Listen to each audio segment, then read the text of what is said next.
are tightening on Iran. The world's nuclear watchdog says Iran is on the path to nuclear weapons. I must alert the world. The United States issues threats. Nothing has been taken off the table. Israel, ultimatums. The greatest danger of all could soon be upon us. But Iran is resolute. You damaged the agency's dignity because of America's empty claims. Is this more of the same old game, or will it lead to war? This is Empire.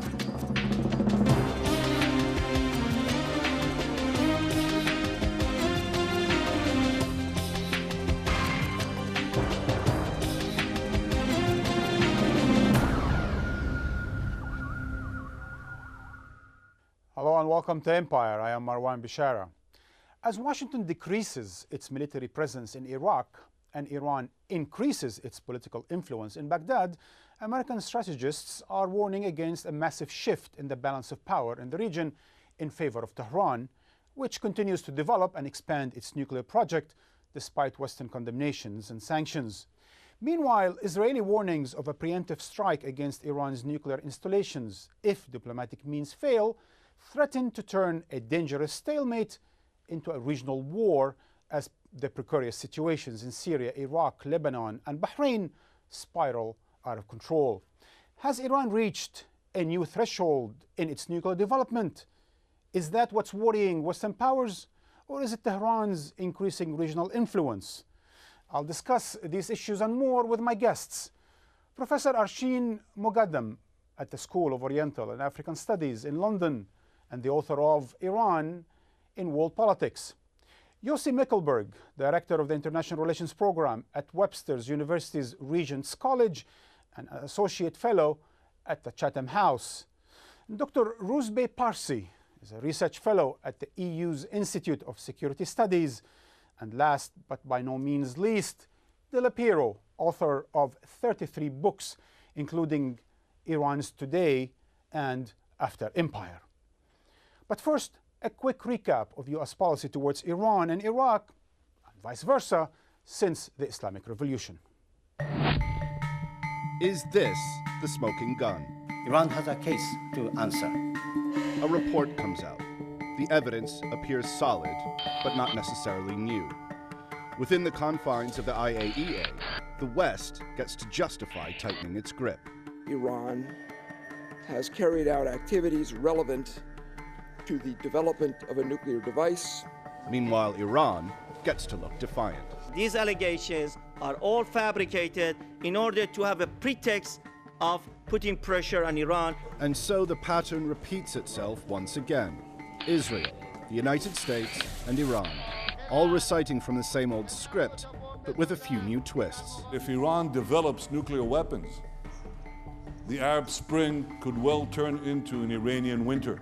If Iran's intransigence continues, it will face increasing pressure and isolation. History has shown Iran's enemies have not tasted glory or victory. But how much of this brinkmanship is justified, given that Iran's leadership has always maintained its nuclear program is not for military use? Nuclear weapon does not add to our capability. It is more liability than asset. Iran has clearly been moving toward a nuclear weapons capability, if not the actual decision to build an actual nuclear weapon. This seems likely to lead to a conflict, but we've been saying that for many years. The geopolitics of this particular showdown date to the Iranian Revolution. Decades of Western interference in the region were laid bare in an instant, and once the repercussions began, Washington was forced to take sides. In the 1980s, the United States, and by extension the West, chose to back Saddam Hussein in the Iran-Iraq War. It's well known during this time Saddam ordered chemical attacks against his own people. Less well known is that he also did so against several Iranian targets. Yet this atrocity was conveniently overlooked by his friends in Washington. Meanwhile, the American administration was also doing secret illegal arms deals with Iran, and when they were caught, struggled to tell the truth. I just didn't know. Ronald Reagan's attempts to explain this bordered on the absurd. A few months ago, I told the American people I did not trade arms for hostages. My heart and my best intentions still tell me that's true, but the facts and the evidence tell me it is not. By the early 1990s, the Americans adopted a dual containment strategy with the goal of isolating both Iran and Iraq at once. But in reality, it made no sense, as two countries which loathed each other now had a common cause and common enemy in Washington. The invasion of Iraq changed the dynamic yet again, completely disrupting the balance of power and inadvertently setting the stage for this latest standoff by giving Iran a new incentive to defend itself. And all the while, the fundamental Israeli philosophy has remained unchanged. Israel is the first target, but it certainly won't be the last. Now, we can argue about whether that position is justified, but I don't think we can argue that this is pure propaganda. In other words, I think the Israelis actually genuinely believe it.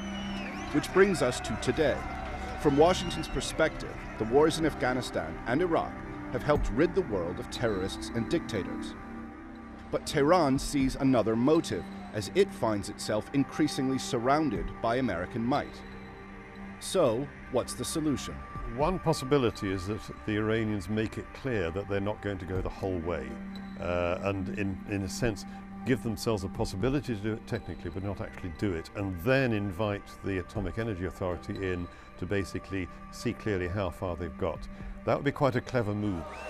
Within Iran, there is overwhelming support for a domestic nuclear industry.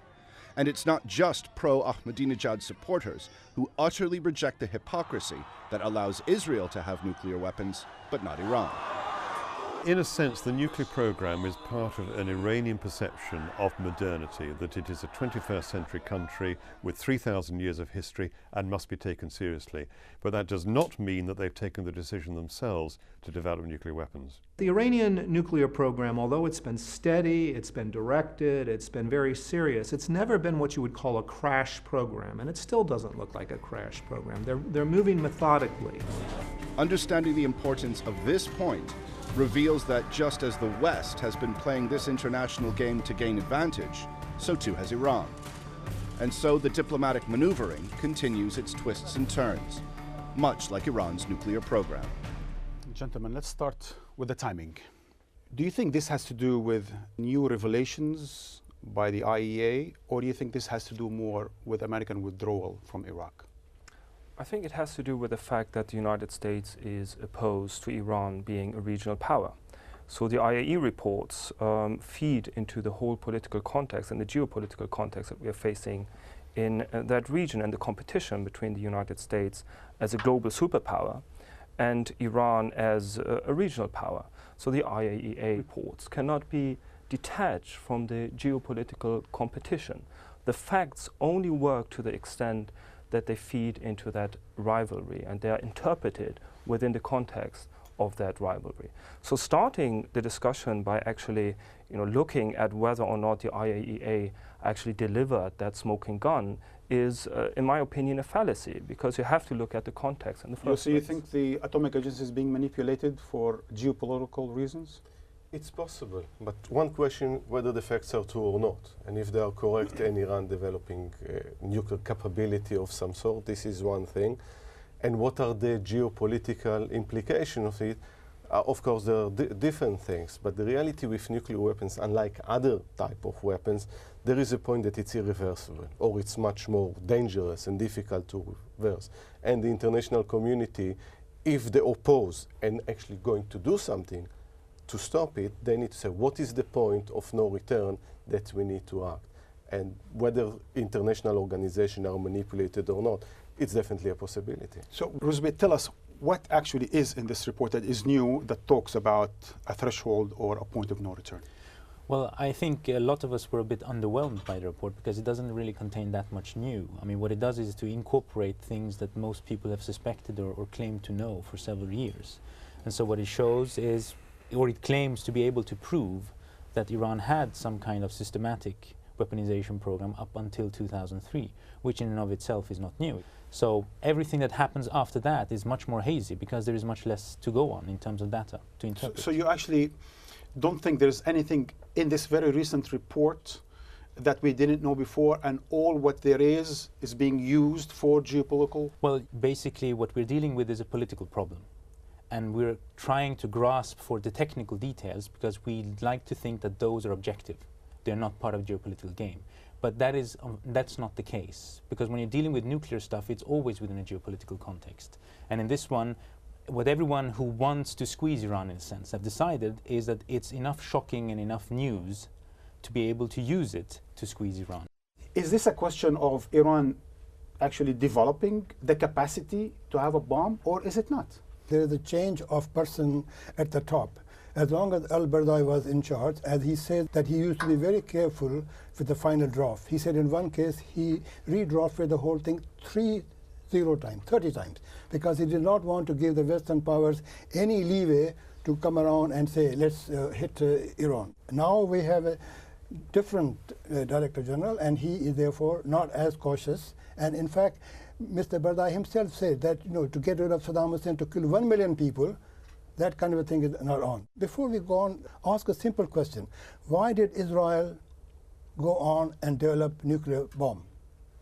From the mid-1950s. Why? Because Israel felt that when push comes to shove, the Western powers will not be able to or will not protect it.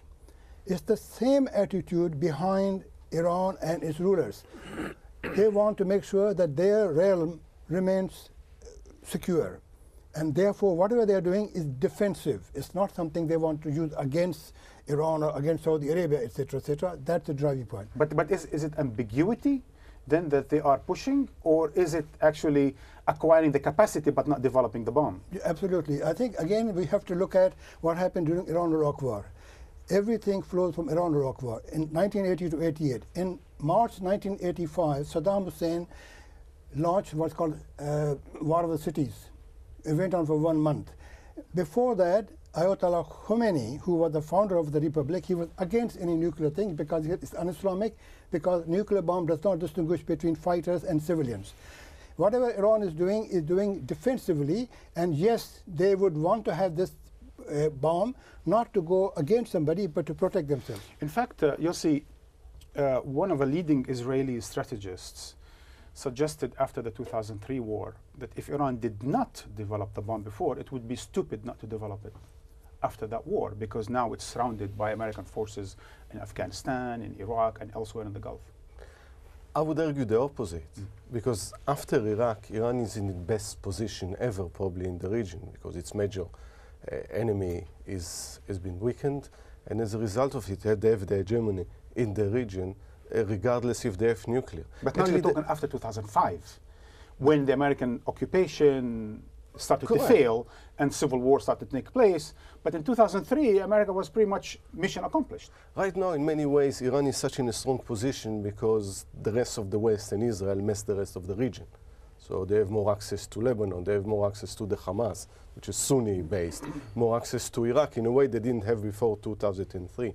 Developing nuclear weapon means joining an exclusive club, and when you join an exclusive club, you need to behave in a certain way. It also means that the minute that there is a confirmation of a military capability, the rest of the world will look at it, including Israel, and will target Iran in a way that it wouldn't do today. A lot about with nuclear weapon is about intention, about perception. The kind of language, for instance, that comes from Ahmadinejad, for whatever reason, domestically, regionally, will be treated very differently with being backed by nuclear weapons. I think the current position is actually Iran's best position. In fact, the question of ambiguity, the question of ambiguity is quite important here, because it seems that whether it is a question of what's so-called taqiyya, meaning they actually don't want to say what their real intentions are until they reach their goal. So whether they are developing nuclear weapons or not, it remains their strategy to conceal it. Or second, that for the time being, it's helpful for them to develop that and to keep saying that they're not, simply to avoid more international pressure or perhaps an international strike against them. One could say they're following the Israeli model in that regard. But the sense of... Don't tell them that, though. No, I wouldn't. But the sense of insecurity is really what is important here. it's not a sense of insecurity that is in any way irrational or that has nothing to do with the realities of modern Iranian history. Iranian history is littered with impingement on Iranian politics, with the coup d'etat in 1953, with what happened during the Iran-Iraq war, with the build-up of the WMD infrastructure of Saddam Hussein during that war. And after that, the ongoing talk of military confrontation, sanctions, confrontations in Iraq, in Afghanistan, and so on and so forth. So it is the sense of insecurity that feeds into the security doctrine of the Islamic Republic. So one way of dealing with that sense of insecurity and of actually warding off the development of a nuclear weapon would actually to have a grand bargain, to emphasize diplomacy and to address that sense of insecurity in order to have that nuclear weapon as a taboo topic within Iran. I think there are two added elements here that differs Iran from Israel, for instance, but also makes a difference between the international setting and the regional setting. And that is the fact that Iran is a signatory to the Non-Proliferation Treaty. So that ambiguity is necessary just to be able to kind of lawyer up and withstand the scrutiny to some degree. But the other aspect of it is that if Iran were to actually weaponize and assemble a nuclear bomb and tell everyone, while it would ward off the Americans on the international scene, it would actually lose in a regional setting. Because once you have the bomb and you're starting to show it off, you're going to get the Egyptians and everyone else thinking about it. And once everyone has one, then your strategic advantage of being a regional power is somewhat lost. If Bahrain can afford one, then they're par with you, which in every other aspect they're not. I sense there's a discrepancy here. So, tell us, is Iran then developing nuclear weapons in an ambiguous fashion? Or is the IAEA report not accurate and it's just basically an instrument of Western powers? If I were an Iranian decision maker, I would aim for the ambiguity of having breakout capacity. Considering the history of the region and where things are going, that would be a very rational decision to make. If they had been steadily doing it and that was the end goal they were aiming for, after all these years they would have managed one. So obviously the intention and the political calculus is what really counts, and that one we don't know. See, the whole thing IAEA is going on. Look at India and Pakistan. Pakistan went in to acquire a nuclear bomb because they knew that in conventional war they will never be able to beat India.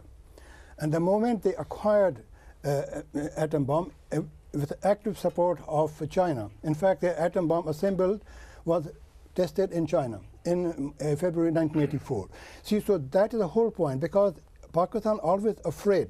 India is so big, and if any conventional war, we will be finished off. And very importantly, when there was very tense situation between the two countries, Pakistan refused to say that we will not have the first strike of nuclear power, because that they are keeping this as their important card. And you see here the parallel between them and Iran and Israel and the United States? Absolutely. Israel in the 50s is very different, for instance, from Iran now. Israel in the 50s, even Pakistan, because there is a conventional military asymmetry in the 50s, or even Pakistan or India, Iran actually is in a quite strong position, but at the same time, I completely agree with you, there is always a sense of insecurity as most revolutions. No, it isn't actually in a strong in a strong position. I mean, when you compare conventional military capability of Israel and Iran, I mean, there is no comparison, of course. Iran does not have the military capabilities today to launch any kind of invasion of any of its neighbors. And its security doctrine is not geared to any kind of invasion.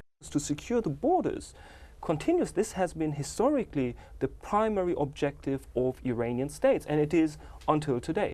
I always find this, Iran isolated. Isolated from what?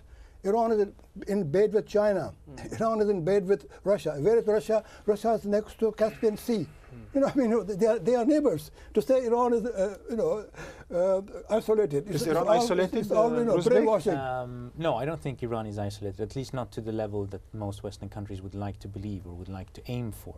That, of course, doesn't mean that Iran is just enjoying international life and managing its economy splendidly, etc., etc. It is difficult for the Iranians to withstand American forces surrounding it from all sides and asking for regime change in Tehran. And at the same time, you know, all the other countries in the region have highly developed military, conventional military capability. So you don't think Obama's assurances Do the Iranians have held that we will deal with you on mutual respect and on the basis of mutual respect? Well, it was rhetoric. I mean, discourse is important. I'm not saying that when Obama came in and he opened up the door, I'm not saying that this was merely rhetoric and it didn't have an impact. Was too late? It was a new movement towards a new discourse, a new rhetoric, but it was not backed up by actual action. And now they are in a situation of comfort with an advantage in Iraq. Maybe, and that's the thing, go back to my first question, what is worrying Washington and other capitals in Europe? Well, obviously, I mean, but that's inevitable. I think, I mean, one of the things that strikes me as somewhat strange is that when you look at how the Western powers have tried to deal with and understand what's going on in the Middle East, they seem to forget one of the basic laws, if you will, that most people in the region understand. There's a difference between a permanent neighbor and a guest. And the Americans are guests. They're never going to stay that long, so you can never trust or count on them to the same degree as when you know that you have a neighbor who's going to stick around. Well, we're going to talk about another neighbor that some think they're guests and some other people think they are fixtures in the region. We'll do that after we come back from a news break. But before we do, here is the latest tale of assassinations and dirty tricks by the intelligence agencies. On the surface, it is pure farce. Agents of Iran conspire to set off bombs in Washington, D.C. and assassinate a young ambassador. This is a very radical group of people. They have contempt for the United States. It seems to me they have gotten away with a lot. This certainly sets the stage for what could be Saudi retaliation, Israeli retaliation. The plot involves secret payments of hundreds of thousands of dollars, a cousin who was a big general in the Iranian army, and members of the Mexican drug cartels. But the more details that emerged about the so-called mastermind behind the operation, Mansour al-Barbsiar, the less likely it seemed. It reads like the pages of a Hollywood script. Conspiracy to murder a foreign official, to use a weapon of mass destruction, to commit an act of international terrorism, conceived, sponsored, and was directed from Iran. The Americans started rattling sabers. We will not let other countries use our soil as their battleground. Iran must be held accountable for its actions. The Iranian response to these accusations was to be expected. Why should the Iranian people go inside the U.S. and kill the ambassador of a friendly country? Such scenarios prove the political fluster and desperation of the United States. But such far-fetched schemes are straight out of the CIA and Mossad's playbook, and something's definitely going on. 3 Iranian nuclear scientists have been assassinated in the past 2 years, and there was an attempt to kill another nuclear physicist by sticking a bomb to the side of his car as he drove through Tehran traffic. A mysterious cyber virus called Stuxnet set back Iran's nuclear program by years. And recently, there was an accidental explosion at the Al Ghadir missile base that killed the architect of the country's nuclear missile program. So, what next? The toughest sanctions, economic, diplomatic pressures on Iran to change their behavior. And perhaps more, much more. We are not taking any options off the table.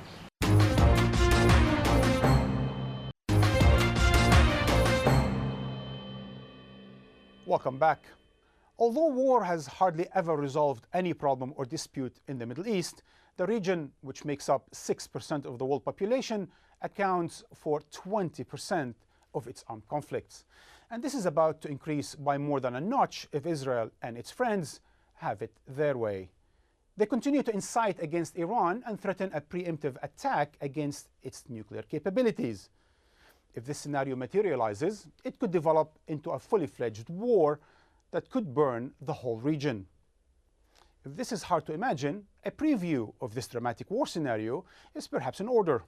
The greatest danger facing Israel and the world is the prospect of a nuclear-armed Iran. And Israel is prepared to do something about it. The Plan A, would see Israel launching a limited, surgical, preemptive strike, attacking with long-range aircraft and armed drones, firing cruise missiles from its submarines in the Arabian Sea, or launching its latest Jericho 3 missiles. But the Iranians have learnt from history. They have spread and concealed their nuclear installations across the country. So in this scenario, Instead of hitting a single target like in Iraq or Syria, Israel would have to target all 7 Iranian nuclear reactors. In this sort of surgery, many people die. The Israelis could attack Iranian nuclear facilities, but they wouldn't be able to inflict long-term permanent damage. And Iran would have to retaliate. If Iran retaliates, every US ally in the region or Israeli ally in the region is a potential target. Iran's ally, Syria, could also join in. Plus Iran's proxy forces, like Hezbollah in Lebanon, would fire rockets into Israel. And there's the possibility of unconventional attacks on Israeli interests across the world. An Israeli attack on Iranian nuclear facilities would likely only accelerate the Iranian desire to obtain nuclear weapons. So this idea that you would attack certain facilities in Iran and leave Iranian retaliatory capabilities intact breaks every rule in the military and political playbook. So, what's Plan B? The United States and the international community are determined to prevent Iran from acquiring nuclear weapons. The US military have had plans really since the fall of the Shah for military action. Cyber warfare is stage 1. Stage 2, in the military sense, would be massive ordnance air blast bombs, or MOAB, mother of all bombs. This is the most powerful traditional military non-nuclear bomb that the US has in their arsenal. There are also a new generation of bunker busters. An American strike would be neither limited nor surgical. A massive American attack on Iran would be able to attack some 10,000 different aim points, more or less overnight. Their plans would destroy all Iranian air and sea bases and hit all known nuclear facilities. Iran would be left in flames. The Americans would claim that these were surgical strikes, although I'm sure there would be very, very considerable casualties, of course, but mostly off camera. If the US or Israel hit a nuclear reactor that is going at full steam, you have the potential of a giant dirty bomb, and then the civilian deaths could be in the hundreds of thousands. This conflict, with estimates of between 1 and 2 million Iranian civilians dead, could get out of hand. You got to be careful of unintended consequences here. Best laid plans of mice and men don't always come to fruition. Chaos theory can come into play. This is uncharted territory for both America and Israel. After such a massive offensive, Iran would fire everything it had left towards Israel. It would launch wave after wave of attacks against Western targets in Iraq and Afghanistan, and damage ports and oil refineries in the Gulf.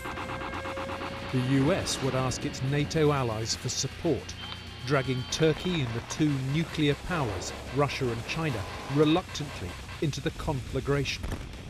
After the first stage of an attack on Iran, this could balkanize the global geopolitical scene into a new Cold War scenario. The consequences for the world as a whole are a terrible return to 19th century power politics, which of course produced the First World War. The result could be apocalyptic. A new wave of global violence could follow, and soaring oil prices would be the final blow to a global economy in chaos.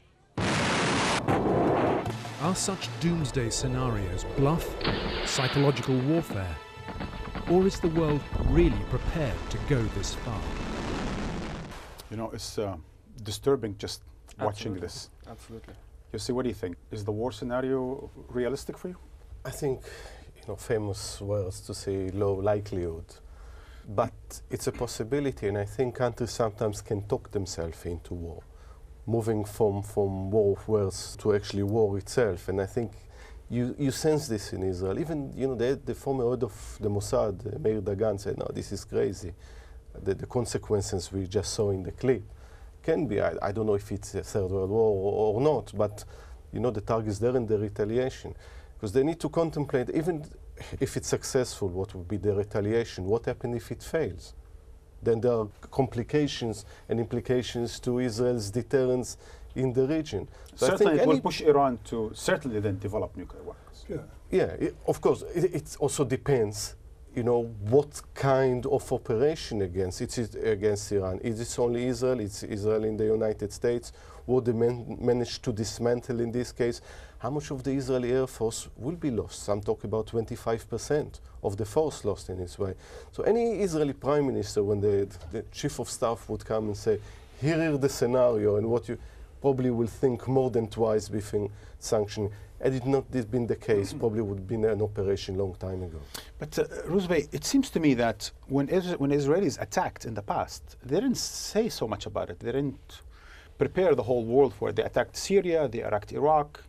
They hardly said anything. No, that's the difference. I mean, usually when Israel wants to do something, they do it in the quiet. They don't go around having press releases about it all the time. So in that sense, you can say that the war of words that we're having now would be an indication that there is no plan at the moment to actually conduct an attack. And I think the war of words is exactly that, the war of words. Well, to some degree, but at the same time, we also have to remember that the problem with the script, where all they're playing their parts, is that they've gotten used to these parts, and they're good at them. I mean, Bibi Netanyahu has been talking about Iran for more than a decade now, and he always compares it to Hitler Germany.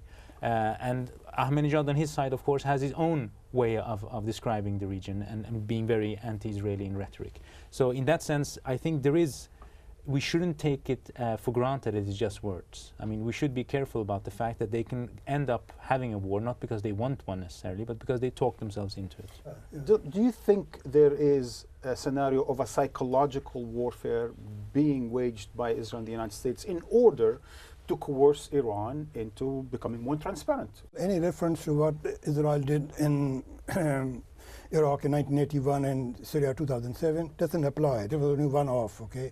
In this case, the program of Iran is scattered all over the place. So that's one. Secondly, I remember a piece done by David Sanger in New York Times. He talked to an expert. He said it will require more than 1,000 strikes to do the proper job. And it can't be done one way. You have the first bombing, and then after 10 days, you can go again. In those 10 days, what will happen? The whole Middle East and the Arab, the Muslim world will rise up. So it's not so simple that, oh, we go in and bomb and etc. So do you think we are still in the logic of psychological warfare or not? Then? Yeah, of course it is psychological. They are trying to scare the mullahs. But I have to say that mullahs are not easily scared. They have been living with this since 1979. They've gone through so many things. But Dilip, if they're not scared, then why do they keep repeating something that's not working? This usually is a sign of craziness. Yes, of course, they do. Ultimately, simple question: are they allowed to refine uranium or not? If they can refine up to 3.5%, 20%, why not to 85, 90%? That particular right they will never give up. That's the key point. Because if they give up that right, that means they are saying we will not protect our Islamic Republic. That will never happen under any circumstances. That's one. Secondly, their, shall I say, strategic relationships are developing very strongly with China. And so they don't care about an Israeli threat? Because they feel protected globally? Yes, of course. Is there an American-Israeli complicity here, or is it an American-Israeli disagreement? Because if the America is on board, I don't think the problem of 1,000 or 2,000 attacks is going to make any difference. No, there is, I think, disagreement to a certain degree on the issue of war. So the Americans have repeatedly signaled to the Israelis that if they would even contemplate going ahead with even surgical strikes, they wouldn't get any backing from the United States. There is method in the madness, so to say. So there are a couple of sane people around who have tried to get the war issue off the table. At the same time, I agree that one could be hostage to fortune, a self-fulfilling prophecy.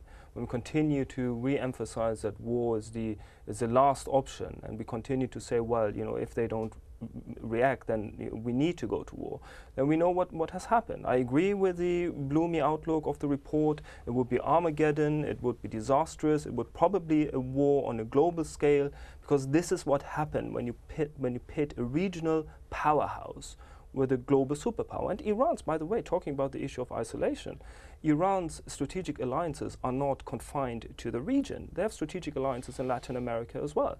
But you see, the problem with all of that is those who argue for a strike, they argue from a very simple perspective, agree with it or not. Basically saying, look, it's easier to fight Iran today than to fight a nuclear Iran tomorrow. So maybe the cost will be huge, but we're going to do it anyway. First. Second, that if Israel does end up doing it, it will eventually drag the United States along anyway. This is the analysis that should be on top of everything. There is no military solution to the nuclear issue in Iran.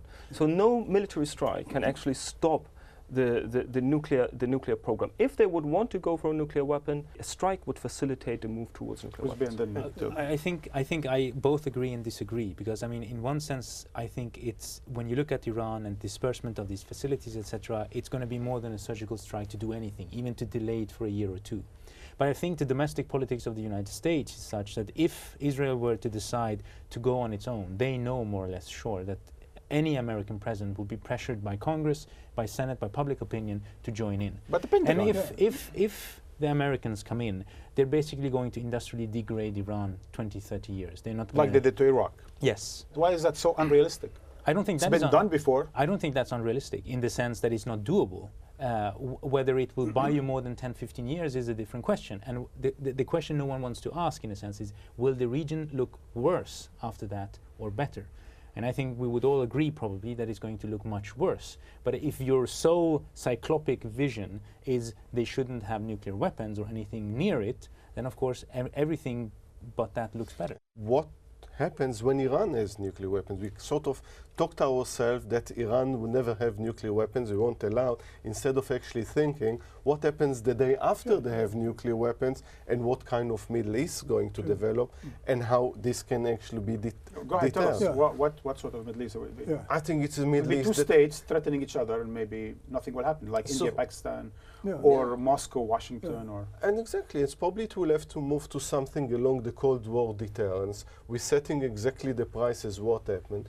Unless you believe that Iranians are completely irrational and people just press buttons. But if anything, they have proved to be quite rational the last 30 years. Their policy towards Iraq, their policy towards Israel, in general, they proved to be quite pragmatist, actually. Exactly, and because they proved to be rational, probably they develop certain levels of high level of deterrence that might even serve as a stabilizer in the Middle East instead of the opposite. The big danger, if I just finish this, is the proliferation. And what happens also if the leak of knowledge and technology and material into non-state actor, and this needs to be addressed as well. Let's say Iran has nuclear weapons. They also have a delivery. And let's say that they have actually fired off 1 or 2 or 3 against Israel. What happens? As we know, Israel has submarine and they're equipped with their nuclear bombs, and they are constantly in the Persian Gulf area. so that it's not a question that they will have to wait, oh my God, we're totally destroyed, nobody can. There will be a reprisal. And can you imagine how many targets there are in Iran? Hundreds of targets. So Iran will be wiped out. I mean, already actually, who do you think, which mullah would go for doing what I described, actually hit Israel with a nuclear weapon? No. Let's stay with the present scenario. If Iran is attacked today, what capacity does it have to expand the landscape of war against Israel, the United States, and others in the region? Of course, what will happen, there will be a reaction, because as we speak, Iran's intelligence agencies have their agents, etc., all over into the Gulf region. They have their agents, etc., in Lebanon, and of course Hamas and so on and so forth. They will make life very difficult for Israel. And of course, in terms of America, America still has troops in Iraq. Whatever number is there, they will make Muqtada al-Sadr will go into overdrive. Okay, and of course they are in Afghanistan, Americans, and that will make life miserable for them. So this will be the reaction at the ground level. So you agree then that a strike will trigger a major, perhaps regional war? I wish I could be the original person to say this. You know who has said this before me? Robert Gates.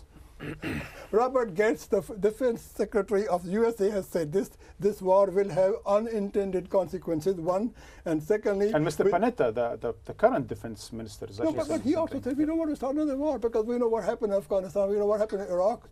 So I think that there are sensible people. They were afraid of Saddam Hussein, mullahs, because the war went over too long. But I don't think they're very afraid of Israel.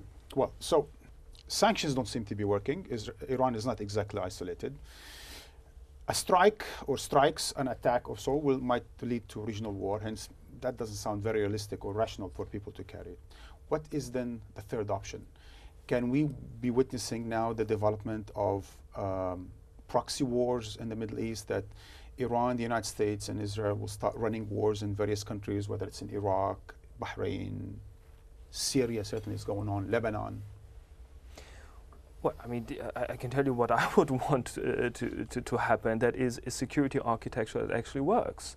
A security architecture that stops being exclusive, that includes Iran as a regional power. If we realize and if we accept, which is the reality, that Iran has access to all these places, that it is a regional power, it seems to me entirely irrational that we spend all our intellectual forces to think about war and the sanctions and confrontation. Why don't we start thinking about an inclusive security architecture for the region? Rashid, it sounds wonderful. But let's look at the realities of the Middle East. We have arming of the Syrian opposition because everyone understands that the Syrian regime is allied with Iran.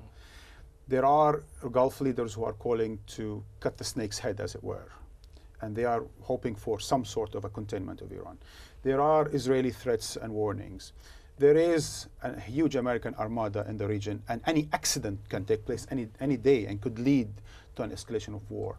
So is this the thing that we're witnessing today, a third option that's just going to be long and difficult and involve a lot of people in some kind of low-intensity warfare? No, I think there is actually interest in the United States to get some kind of accommodation with Iran. And I believe it's the same in Iran as well. And there have been low-level diplomatic contacts. And I think it could be a beginning towards a new chapter between the countries. If the presidency, let's put it that way, if the presidencies of Obama and Khatami would have coincided, then we would be at a very different place as we are today. Let us look at economics. Supposing all this that we're talking about, strike Iran, etc., happens, what happens to the oil price? Go up. Secondly, US and the European Union is in deep crisis economically. All of that will escalate. World recession. So what's the point of hitting this Iran, etc., and creating more tension? Even already Iraq is not fully done. Afghanistan is running sore. US and Pakistan are quarreling with each other, and all that to start another, hot war is going to be destructive of everyone included. Economic system. Tell me something, Ruzbe. You work in a European institute. We haven't discussed Europe yet. We know Russia and China are not exactly encouraged by the new pressures on Iran. They're not taking the UN seriously. Europe, is it playing a bridge here, a bridging game of sort, or is it just being a follower of US policies in the region? I think you can say that both the United States and the European Union are deeply inflicted by something we could call policy inertia. That is, that we can come up with all kind of rational reasons why they should change their policy, but the point is that they've been doing for so long that the sanctions drive, the notion of pressure working, etc., none of these have really that much of an empirical basis, but they do it because it's the default position. No, but can you say it more clearly? It has failed. Well, hasn't it? They don't think of it in terms of failure. They think of it of something that we know how to do, and hence we will do it again and again, because no one wants to pay the political price to come up, stick out their neck, come up with a different political alternative. Let's talk about the alternative. So what's wrong, Yossi, with a nuclear-free Middle East then? First of all, I think going with a bit of utopia because it can be made into reality. Because I think there is a need for new, as you call it, security architecture, in the sense that what Obama actually came, and it was mentioned earlier, let's engage with Iran. Because in any good diplomacy, you need the sticks and the carrots. What you get if you change your policy.